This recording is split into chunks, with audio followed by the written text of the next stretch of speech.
Apparently, this week when handing out assignments, the powers that be really wanted me to start some fights with you guys and gave me the task of talking about the most overrated animes out there. I'm so lucky. Now, hear me out, dudes. Overrated doesn't mean bad. Heck, lots of things are just okay and they get heaped with praise. Look at Katy Perry's entire career. So get ready to argue with me, you keyboard warriors. Here are my top 5 picks for most overrated anime. Number 5, Bleach. Bleach gets tons of praise for all its action artwork, but it suffers from pretty poor pacing. There are so many completely unnecessary story arcs to simply fill time, especially once we hit season 3. And trust me, there are tons of animes like that out there. Why add another show like this to the mix? Do we really have enough time with our busy lives, work schedules, and body pillow hugging to watch another 500 episodes? Another problem is constantly being introduced to characters who get absolutely no development. It's almost like after a while, they just let a bunch of fanfiction writers take over and throw in whatever meandering story they wanted to try out. Number 4, Naruto. I hear you already screaming at me that this is one of the most popular series of all time. I know, but I always think that it's popular argument is a cop-out. Just like how everyone's doing it is lame, or like how gross movie sales don't equate an actually good film. People watch garbage movies all the time. Season 1 started out strong for this series, showcasing some powers that were pretty dope, even if I can't pronounce them.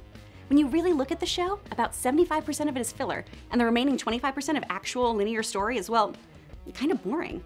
I like the character variety, and in Season 1 we get some interesting character development. But at the end of the day, I just find myself trying to find the main thread of the show and wondering why the hell this ninja is wearing orange. Number 3, Dragon Ball Z.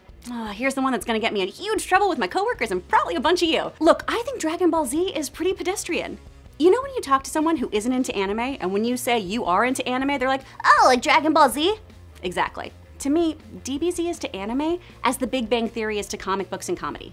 They're long-watched and loved series, but there's absolutely nothing to it during almost the entire duration of the show. Sorry, but I don't enjoy taking entire episodes to power up to a punch or watching a bunch of nerds roll their eyes at a dumb blonde. Thankfully, Zekai rectified this, giving us a more concise, less exhausting series.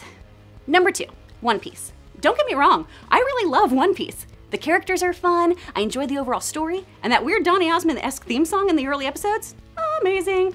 But when people argue with me that this is a top-tier anime, I gotta disagree. It's not One Piece, it's 700 pieces. 700 episodes!